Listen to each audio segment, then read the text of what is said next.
ડીસા નગરપાલિકાની કચેરીની તાળાબંધી કરવામાં આવી છે। પૂર્વ સદસ્ય અને ચીફ ઓફિસર વચ્ચે તૂતુ મેમે બાદ તાળાબંધી કરવામાં આવી। નગરપાલિકાના કર્મચારીઓ અચાનક હડતાલ પર ઉતરી ગયા। પાલિકા કચેરીને તાળાબંધી કરાતા અરજદારો અટવાયા છે। ડીસા પાલિકામાં પૂર્વ સદસ્ય અને ચીફ ઓફિસર વચ્ચે તૂતુ મેમે બાદ મામલો બિચકાયો હતો। પાલિકાના તમામ કર્મચારીઓ ચીફ ઓફિસરની તરફેણમાં આવી ગયા અને કચેરીને તાળાબંધી કરી દીધી। પાલિકાના પૂર્વ સદસ્ય પ્રશાંતભાઈ માળી ડીસા શહેરમાં મંજૂરી વગર થઈ રહેલા બાંધકામ બંધ કરાવવાની રજૂઆત કરવા માટે ત્યાં પહોંચ્યા હતા, જેને લઈને ચીફ ઓફિસરે કાયદેસર કાર્યવાહીની વાત કરી। જો કે ચીફ ઓફિસરના જવાબથી સંતોષ ન થતા પૂર્વ સદસ્યે તાત્કાલિક કાર્યવાહી કરવાની જીદ પકડી અને જેને લઈને પ્રમુખ ઉશ્કેરાઈ ગયા અને બંને વચ્ચે ઉગ્ર બોલાચાલી થઈ। કચેરીમાં હાજર કર્મચારીઓ વચ્ચે પડી મામલો શાંત પાડ્યો હતો। જો કે પૂર્વ સદસ્યએ પાલિકા પ્રમુખ પર ગંભીર આરોપ લગાવ્યો, જેને લઈને કર્મચારીઓ પાલિકા પ્રમુખની તરફેણમાં આવ્યા અને એક દિવસની હડતાલ પર ઉતરીને કચેરીને તાળાબંધી કરી દીધી, જેના કારણે કચેરીમાં કામગીરી ઠપ થવા પામી છે અને કામકાજ માટે આવેલા અરજદારોને હાલાકી ભોગવવી પડી હતી। આજે હું નગરપાલિકાની અંદર વેરો ભરવા આવ્યો તો એકદમ બધા કર્મચારીઓ ઊભા થઈને હડતાલ ઉપર ઉતરી ગયા છે। અમારા બધાનું કામ અટકી ગયું છે। અમારા જેવા કેટલા બી લોકો હેરાન થઈને પાછા ગયા છે નગરપાલિકામાં। તમે આ ખોટી રીતે કાયદાનો દુરુપયોગ કરીને છૂટ આપી છે એવી રજૂઆત મેં કરી તો ચીફ ઓફિસર સાહેબને ન ગમ્યું, દેવાંગભાઈ પટેલને, ગૌરાંગભાઈ પટેલને। કેમ કે બહુ મોટી રકમ લઈ અને મનરભાઈ ઠાકોર અને ગૌરાંગભાઈ ચીફ ઓફિસર સાહેબે આ કામ કર્યું છે એટલે એમને ખ્યાલ આવી ગયો કે અમારા હાથમાંથી રકમ નીકળી જશે, એટલે તું તારી મારી સાથે એમને વર્તાવ કર્યો છે। પોતાની ખુરશી ઉપરથી ઉતરી અને એકદમ મને મારવા માટે હુમલો કરે, અટેક કરે તે પ્રમાણે મારી સામે થયા છે। મનગણત રીતે આક્ષેપો કરી રહેલા હતા અને નગરપાલિકામાં વારંવાર આ પ્રકારની બનાવો હમણાં કેટલાક સમયથી બનવા પામેલી છે, જેના વિરુદ્ધમાં નગરપાલિકાના એસોસિએશન દ્વારા પ્રતિક હડતાલ પાડવાનો નિર્ણય કરવામાં આવેલો છે। વડોદરાના હરડી તળાવમાં દશામાની મૂર્તિઓની દુર્દશા સામે આવી। માઈ ભક્તો જેના કારણે નારાજ જોવા મળ્યા। પાલિકાના સત્તાધીશો આ વિરોધના કારણે દોડતા થયા। કૃત્રિમ તળાવ પર શ્રદ્ધાળુઓએ પાલિકા સત્તાધીશો સામે પોતાનો રોષ ઠાલવ્યો। સત્તાધીશોએ ભૂલ સ્વીકારવાના બદલે નાગરિકો પર દોષનો ટોપલો ઢોળ્યો। તળાવમાં દશામાની વધુ પડતી મૂર્તિઓ આવી ગયાનું કારણ તેઓએ આગળ ધરી દીધું। મોટા પ્રમાણમાં મૂર્તિઓ વિસર્જન માટે આવતા કૃત્રિમ તળાવમાં મૂર્તિઓ બહાર દેખાવાનો દાવો કરવામાં આવી રહ્યો છે। સ્ટેન્ડિંગ કમિટીના ચેરમેન શીતલ મિસ્ત્રીના મતે નાગરિકોએ જાતે અવ્યવસ્થા ઊભી કરી છે। મ્યુનિસિપલ કમિશનર દિલીપ રાણાએ કહ્યું કે ધાર્યા કરતાં વધુ મૂર્તિઓ આવી। આ વખતના અનુભવથી શીખ મળી છે। હવે પછી યોગ્ય વ્યવસ્થા કરવામાં આવશે। અત્યારે મૂર્તિઓને માનભેર અન્ય તળાવમાં વિસર્જિત કરાવી રહ્યા છે। આટલા નાના તળાવમાં લગભગ 6.5 થી 7 જેટલી મૂર્તિઓનું વિસર્જન કરવામાં આવ્યું છે। નાગરિકોએ પણ થોડી અવ્યવસ્થા ઊભી કરી છે। પોલીસ તંત્ર પણ ટ્રાફિક ડાયવર્ટ કરવામાં જે અંદાજમાં કદાચ ભૂલ થઈ એવું લાગે છે, જેથી કરીને ટૂંકા સમયમાં વધારે મૂર્તિઓનું વિસર્જન નાના તળાવમાં કરવામાં આવ્યું છે। એટલે મૂર્તિઓ જે ડૂબવી જોઈએ એના બદલે થોડી ફ્લોટિંગ છે। ધાર્યા કરતા પ્રમાણમાં ખૂબ વધારે પ્રમાણમાં મૂર્તિઓ આવી અને એના કારણે થઈને થોડીક મૂર્તિઓ બહાર ફ્લોટ થઈને આવી છે। અમે એને ખૂબ જ આસ્થાભેર, લાગણીભેર અને કોઈની પણ રિલિજિયસ લાગણી દુભાય નહીં એ રીતે અમે એમને શિફ્ટ કરી અને જે અમારા અન્ય આર્ટિફિશિયલ પોન્ડ છે એમાં અમે એને વિસર્જન કરાવી દઈશું। સુરેન્દ્રનગરના ચોટીલાના સાંગાણી ગામની શાળામાં વિદ્યાર્થીઓની ટી શર્ટને લઈને વિવાદ ઉભો થયો છે। વિદ્યાર્થીઓ દ્વારા જે ટી શર્ટ પહેરવામાં આવી હતી તિરંગા યાત્રામાં પહેરેલી વીર સાવરકરની આ ટી શર્ટ કોંગ્રેસના આગેવાનો દ્વારા ઉતરાવવા મામલે પોલીસ ફરિયાદ નોંધાઈ છે। વીર સાવરકરની તસવીરવાળી ટી શર્ટ વિદ્યાર્થીઓને પહેરાવી તિરંગા યાત્રા યોજતા કોંગ્રેસના આગેવાનોએ વિરોધ દર્શાવ્યો।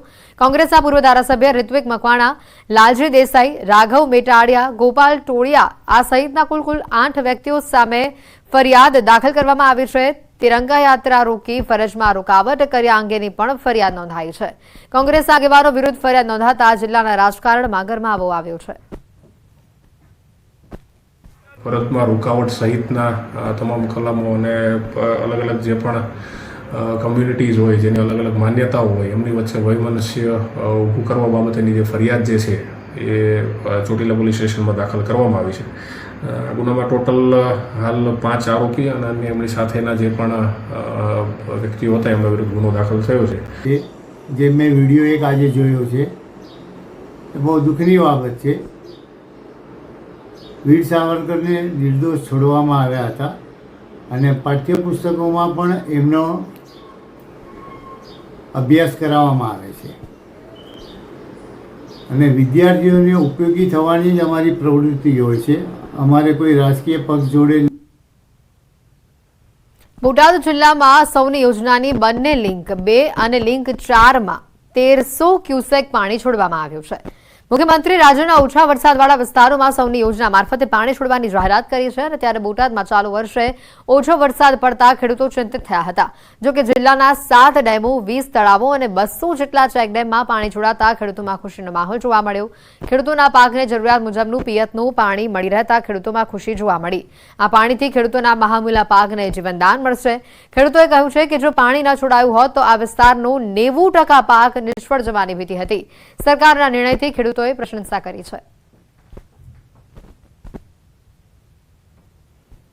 બોટાદ જિલ્લામાં સૌની યોજનામાં ચેકડેમ અને તળાવો ભરવાની સમાચાર મળ્યા. એ દરમિયાન ખેડૂતો બહુ રાજી થયા છે.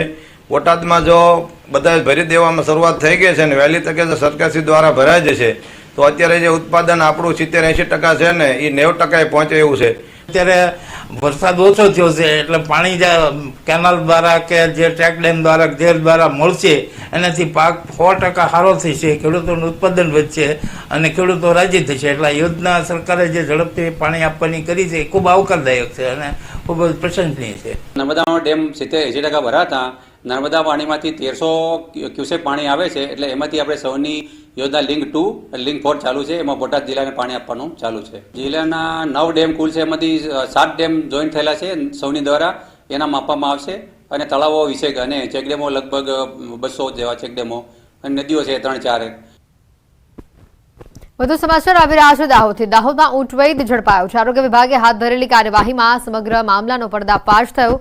દર્દીઓના આરોગ્ય સાથે ચેડા કરતો આ શખ્સ 9 પાસ કમ્પાઉન્ડર છે. ડોક્ટરની ગેરહાજરીમાં આ ભેજાબાજ તબીબ લોકોની સારવાર કરતો. દાહોદના ભલાદાન ઔષધાલયમાં આરોગ્ય વિભાગની ટીમે દરોડા પાડતા અનેક મોટા ખુલાસા થયા છે. હોસ્પિટલ પાસે મંજૂરી સહિત જરૂરી દસ્તાવેજો પણ ન હોવાનું સામે આવ્યું. મેળા એ ત્યાં આગળ કોઈપણ જાતના ડિગ્રી વગર ત્યાં અમે તપાસ કરતા એ પોતે દવા લખતો હતો ફિક્સેશન પર અને ત્યાં દવા પોતે આપતો હતો અને ત્યાં જે ડૉક્ટર છે તે હાજર હતા નહીં. તો અમે એના માટે એ જે રમેશભાઈ મેળા છે તેને આગળ આપણે પોલીસ કેસ કરેલ છે તથા એ જે એના દવાઓ છે તેને પણ આપણે લીધા અને દવાખાને પણ અમે સીલ મારેલ છે. અમદાવાદમાંથી સિમ કાર્ડના કાળા કારોબારનો પર્દાફાશ થયો છે. ગેરકાયદે સિમ કાર્ડ વેચવાનું કૌભાંડ સામે આવ્યું છે. પ્રી એક્ટિવ સિમ કાર્ડ ગેરકાયદે રીતે વેચવામાં આવતા 4 આરોપીઓની અમદાવાદ ક્રાઇમ બ્રાન્ચે ધરપકડ કરી છે. આ જે આરોપીઓ છે એ રિટેલર તરીકે સિમ કાર્ડ વેચે છે. એમાં આરોપી નંબર 1 જે છે મોહમ્મદ તલહા, જે પોતે શાહપુરનો છે અને ત્યાં જ શાહપુર પેવમેન્ટ ઉપર છત્રી જે લગાવતા હોય છે સિમ કાર્ડ વેચવા મારા કંપની તરફથી, અને ત્યાં જે તે લોકો એમના બાયોમેટ્રિક અથવા તો ફોટોગ્રાફ્સ ત્યાં પડાવી અને સિમ કાર્ડ મેળવતા હોય છે. તો એ એક વખતના જે ડોક્યુમેન્ટ્સ જ્યારે સબમિટ કરે છે જે વ્યક્તિ સિમ કાર્ડ લેવા માગે છે, આ લોકો એના 2 બાયોમેટ્રિક અને ફોટો લઈ લેતા હતા. ન્યૂઝ 18 ગુજરાતી દ્વારા સ્વતંત્રતા દિવસની હર્ષોલ્લાસભેર ઉજવણી કરવામાં આવી. ન્યૂઝ 18 ગુજરાતીના ઓપરેશન હેડ વિજેન્દ્ર યાદવના હસ્તે ધ્વજવંદન કરવામાં આવ્યું. કોમર્સ સફાઈ કોમ્પ્લેક્સના તમામ કર્મચારીઓની હાજરીમાં રાષ્ટ્રધ્વજને સલામી આપવામાં આવી. છેલ્લા 10 વર્ષથી 15મી ઓગસ્ટે ધ્વજવંદન કાર્યક્રમની ઉજવણી કરવામાં આવે છે. અમદાવાદ ખાતે ન્યૂઝ 18ના પરિવાર દ્વારા આજે સ્વતંત્રતા દિવસની ઉજવણી કરવામાં આવી. તમામ ઓફિસ સ્ટાફ સ્વતંત્રતા દિવસની આ ઉજવણીમાં હર્ષોલ્લાસ સાથે જોડાયો હતો. સાથે જ ન્યૂઝ 18 ગુજરાતીના ઓપરેશન હેડ વિજેન્દ્ર યાદવના હસ્તે ધ્વજવંદન કરવામાં આવ્યું. અમદાવાદમાં રાજ્યનો વડી અદાલતમાં સ્વતંત્રતા પર્વની ઉજવણી કરવામાં આવી. મુખ્ય ન્યાયાધીશ સુનિતા અગ્રવાલે ધ્વજ ફરકાવ્યો હતો. ત્યારે હાઈકોર્ટના તમામ ન્યાયાધીશ, મુખ્ય સરકારી વકીલ, advocate general, additional solicitor general દ્વારા મહાત્મા ગાંધીની પ્રતિમાને પુષ્પાંજલિ અર્પણ કરવામાં આવી. સ્વતંત્રતા પર્વ નિમિત્તે મુખ્ય ન્યાયાધીશો સૌને શુભેચ્છા પાઠવી હતી. ત્યારે તેણે કહ્યું કે ઇન્ક્લુઝિવ સોસાયટી બનાવવાનો પ્રયાસ કરવામાં આવી રહ્યો છે.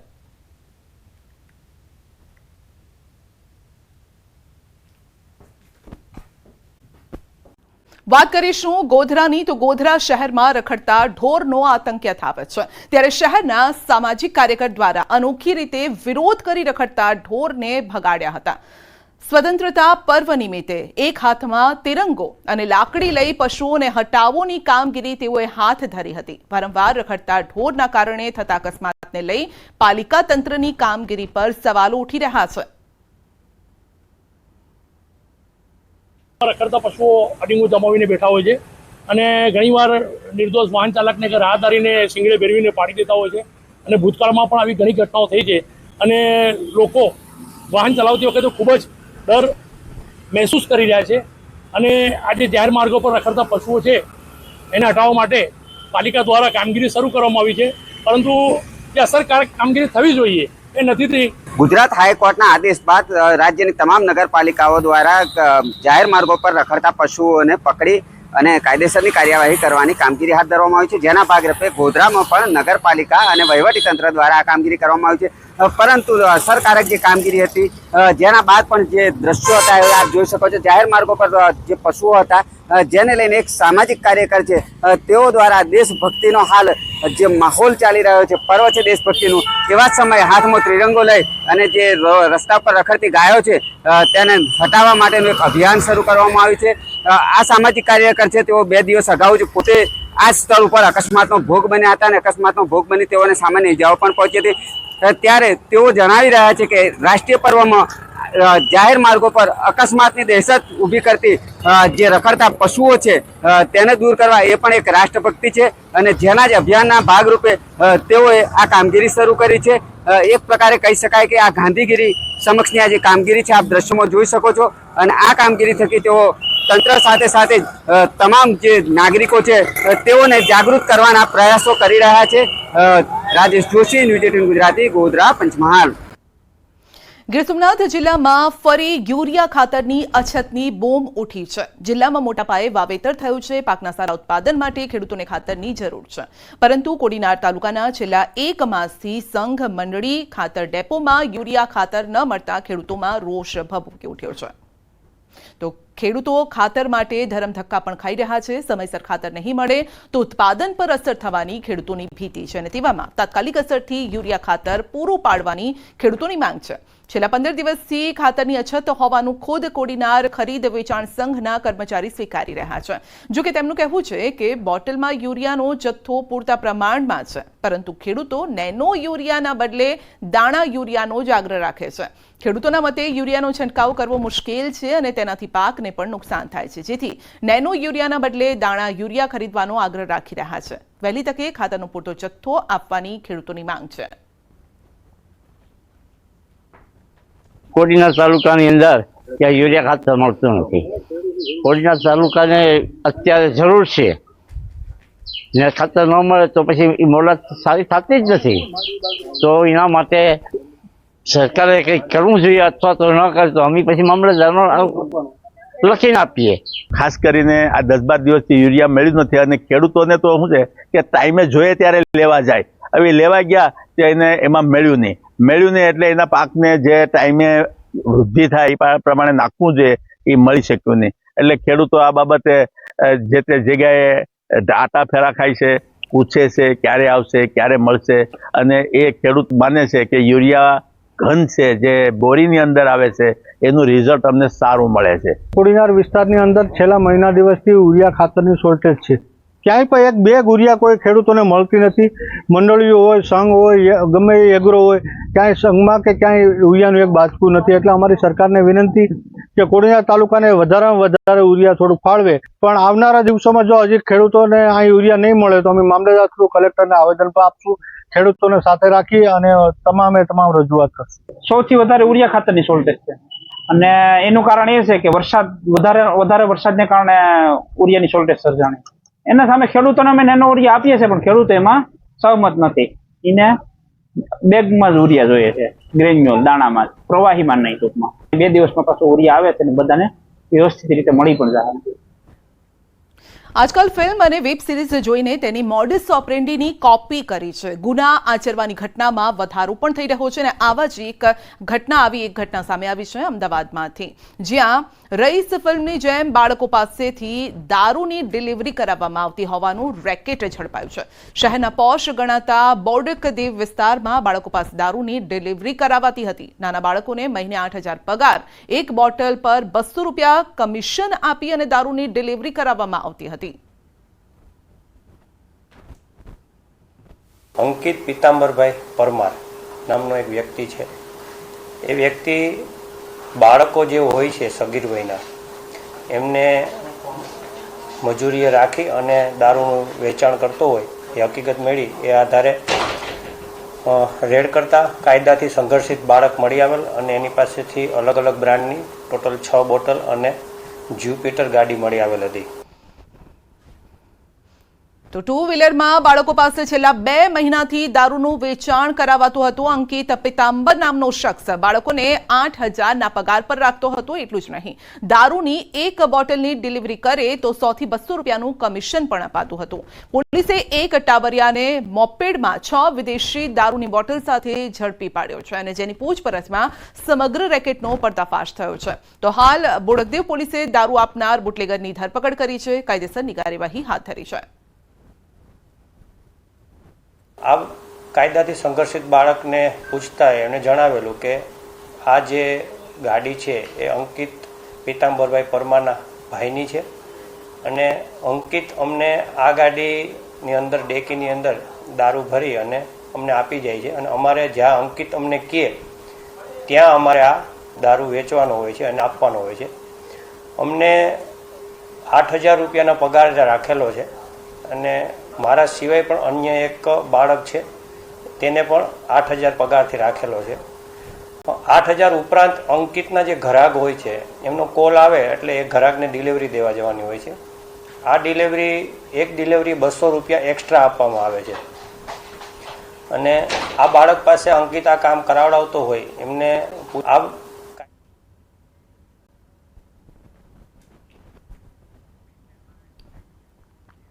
નવસારીમાંથી ફરી ઝડપાયું છે ડ્રગ્સ. સિમેન્ટની બોરીમાં કરાતું હતું ટ્રાન્સફર અને જલાલપોરના ઓંજલ માછીવાડમાંથી આ ડ્રગ્સ ઝડપાયું છે. દરિયા કિનારે એલસીબીએ ચેકિંગ હાથ ધર્યું અને એફએસએલની ટીમ દ્વારા કયા પ્રકારનું આ ડ્રગ્સ છે તે અંગે તપાસ હાથ ધરવામાં આવી છે. સુરત, વલસાડ બાદ નવસારીના દરિયા કિનારે ડ્રગ્સ મળતા અનેક સવાલો પણ ઉભા થઈ રહ્યા છે. સમગ્ર મામલાને લઈ પોલીસે તપાસ શરૂ કરી છે. તો સિમેન્ટની બોરીમાં કરાતું હતું ટ્રાન્સફર, ડ્રગ્સ મળી આવ્યું છે, પરંતુ પોલીસની નજર તમામ જગ્યાએ છે અને જેના કારણે આ ડ્રગ્સ હાથે લાગી ગયું છે. રાજ્યમાં નશાનું કારોબાર યથાવત છે. બનાસકાંઠાના પાલનપુરમાં બાયપાસ રોડને લઈને ખેડૂતોએ યોજી છે વિરોધ રેલી પણ કરી વિરોધ કર્યો હતો. હાય હાયના નારા લગાવ્યા. પોતાની જમીન બચાવવા અને પૂરતા ભાવ મળે તેને લઈને વિરોધ પ્રદર્શન કરાયું હતું. પીડિત ખેડૂતો કોંગ્રેસના જનમંચ કાર્યક્રમમાં પહોંચ્યા હતા. વિધાનસભા વિપક્ષના નેતા અમિત ચાવડા અને સાંસદ જ્ઞાનીબેન ઠાકોરના અધ્યક્ષ સ્થાને યોજાયેલા જનમંચ કાર્યક્રમમાં રજૂઆત કરી હતી અને બાદમાં રેલી સ્વરૂપે જિલ્લા કલેક્ટર કચેરી ખાતે પહોંચી જિલ્લા કલેક્ટરને આવેદનપત્ર પાઠવ્યું. હજારોની સંખ્યામાં ખેડૂતો બેનર પોસ્ટર સાથે કલેક્ટર ઓફિસે પહોંચી હલ્લાબોલ કર્યો. ખેડૂતોએ કલેક્ટરને આવેદનપત્ર પાઠવી 100 મીટરની જગ્યાએ ખેડૂતોની 60 મીટર જગ્યા બાયપાસમાં લેવાય, જે જગ્યા બાયપાસમાં લેવાય છે તેનું ખેડૂતોને બજારના ભાવે વળતર અપાય અને જે ખેડૂતોની જમીન જતા જે ખેડૂતો બિન ખેડૂત થઈ રહ્યા છે તે ખેડૂતોને ન્યાય અપાય તેવી વિવિધ માંગ ખેડૂતોએ કરી છે. જ્યારે આ બાયપાસ 300 ફૂટ ને 350 ફૂટ ને 200 ફૂટ ને એવે ઠોન કરી માપણી કરી, અમને ખેડૂતોને કોઈ ખબર નથી. જ્યારે ખૂટ માર્યા ત્યારે ખબર જ પડી કે આ લોકો કેટલી મોડી પહોળાઈ દે છે. એમાં ઓછામાં ઓછા 100 ખેડૂતો જમીન વગરના થઈ જાય છે. બરોબર, એક અમે ખેડૂત અમે પોતાના દાંતડા પર અમે જીવન ગાળા છે. અમારા છોકરા ભણાવે છે, અમારા પશુપાલન પૂરું કરે છે અને આ લોકો અમારી જમીન લઈ લી તો અમારા ગોમ છોડવાનો દાડો આવ્યો છે. ઘણા ખેડૂતો જમીન વિહોણા થઈ જાય છે એટલે સરકારે જે રોડ છે એના ઉપર જે નવો પુલ બનાવી અને રોડ બનાવવો જોઈએ અને એમાં વિકાસ પણ થાય અને ખેડૂતોને નુકસાન પણ ન જાય એવું વિચારવું જોઈએ. બંને બાજુ વહીવટી તંત્ર એ ખેડૂતો સાથે સંકલન કરીને કરે. ખેડૂતો ના નથી પાડતા કે અમે જમીન આપવા માંગતા નથી. જરૂર પ્રમાણે જમીન માગે અને એમાં પણ જે ખેડૂતોએ બિનખેતી કરાવ્યું છે એમને પૂરા ભાવ મળે અને નથી કરાવ્યું એમને પૂરા ભાવ નથી મળવાના, એમાં પણ વિસંગતતા છે. જે રીતે ખેડૂતોની મામૂલી જમીનનું સંપાદન કરવા માટે જબરજસ્તી કરવામાં આવે છે, એની સામે લાંબા સમયથી ખેડૂતો લડત કરે છે કે પાલનપુર શહેરનો ટ્રાફિકનો પ્રશ્ન હલ થવો જોઈએ, પણ એના માટે એરોમા સર્કલ પર જો બ્રિજ બનાવવામાં આવે તો કોઈ બાયપાસની જરૂરિયાત નહીં પડે, કોઈ ખેડૂત રસ્તા પર નહીં આવે, કોઈ ખેડૂત ઘરબાર વગરનો નહીં થાય.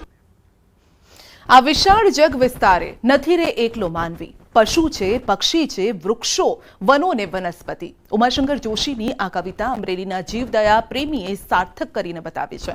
અમરેલી જિલ્લાના જેસર ગામમાં પક્ષીઓ માટે પક્ષી પ્રેમી રાજુભાઈ કામડિયા અદભુત કાર્ય કરી રહ્યા છે. સુરતના ઉદ્યોગપતિ અને રાણપડા ગામના રાજુભાઈ કામડિયા રુદ્રાક્ષ ફાર્મ હાઉસમાં પક્ષીઓને પોતાના ખર્ચે ચણ નાખી રહ્યા છે. પક્ષી પ્રેમીના આંગણે એક સાથે 20,000થી વધુ શાંતિદૂત કબૂતરો આકાશમાંથી ઉડીને આંગણામાં બેસી જાય છે. રાજુભાઈ શ્રાવણ માસને લઈને અહીં યજ્ઞ પણ કરે છે. આ કબૂતરની વાત કરીએ તો 25 વર્ષના સિલસિલો હાલે 99ની સાલમાંથી. અને વિચારની વાત તમે કરો તો વિચારી એમ વાત છે કે 99માં લગ્ન થયા એટલે 25 વર્ષ થયા અમારા. કબૂતર 35-40 હજારે આવી જાય ચોમાસામાં. અત્યારે 15-20 હજાર કબૂતર આવે.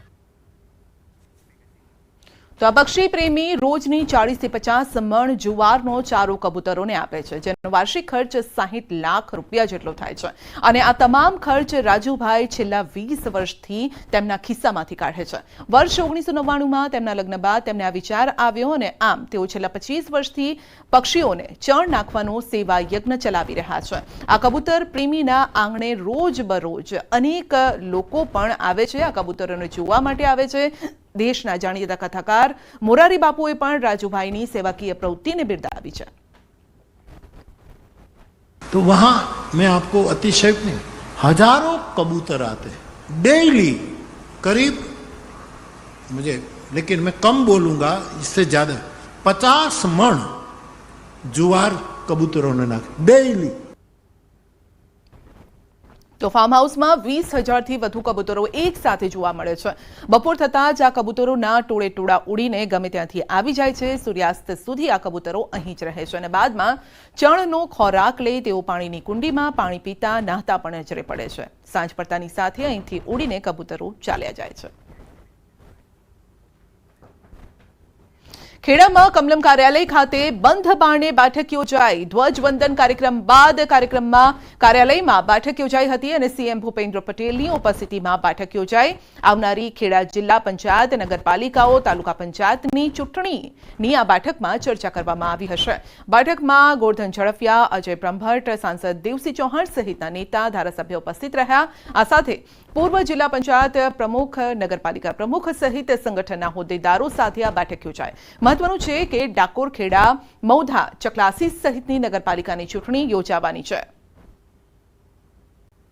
મુખ્યમંત્રી ભૂપેન્દ્રભાઈ પટેલ છેલ્લા 2 દિવસથી ખેડા જિલ્લાના પ્રવાસે હતા. 78માં સ્વાતંત્ર્ય પર્વની ઉજવણી આ વખતે રાજ્ય કક્ષાની ખેડા ખાતેના નડિયાદ ખાતે કરવામાં આવી હતી. ત્યારે મુખ્યમંત્રી આજે ટોટલ કુલ 8 જિલ્લા કાર્યક્રમોમાં હાજરી આપી હતી. ત્યારબાદ આજે અંતમાં છેલ્લે મુખ્યમંત્રી કમલમ કાર્યાલય ખાતે એક બેઠક બંધ માંડી હોય છે. આ બેઠકની વાત કરવામાં આવે તો ખેડા જિલ્લા પંચાયતની જે આવનારી જે ચૂંટણી છે તે ચૂંટણી લઈને સંગઠનના હોદ્દેદારો, ધારાસભ્યો તેમજ ઝોન પ્રભારી ગોરધન ઝડફિયા તેમજ અહીંના ખેડા જિલ્લા ભાજપ પ્રભારી સહિતના નેતાઓ સાથે બંધ બારણે બેઠક યોજી હતી. બેઠકની અંદર અંદાજિત 30 થી 35મી જેટલી આ બેઠક ચાલી હતી અને બેઠકની અંદર જે નગરપાલિકાઓ જે ભાજપ પાસે નથી તે કબજે કરવા માટે, કારણ કે 2 નગરપાલિકા હાલમાં અપક્ષ પાસે કબજો હતો, પરંતુ છેલ્લા કેટલાક સમયથી વહીવટદાર શાસન છે તે નગરપાલિકાઓ કબજે કરવા તેમજ જિલ્લા પંચાયતમાં પૂર્ણ ભાજપનો બહુમતીથી વિજય મળ્યા સમગ્ર બાબતે ચર્ચા થઈ હતી. વાત કરવામાં આવે તો આવનાર સમયની અંદર જ્યારે ખેડા જિલ્લા પંચાયતની ચૂંટણી આવનાર છે ત્યારે મુખ્યમંત્રીએ આ બંધ બારણે બેઠક યોજી કાર્યકર્તાઓને વિજય મેળવવા માટે હાકલ કરી હતી. ઉમંગ પટેલ, ન્યૂઝ 18 ગુજરાતી, નડિયાદ, ખેડા.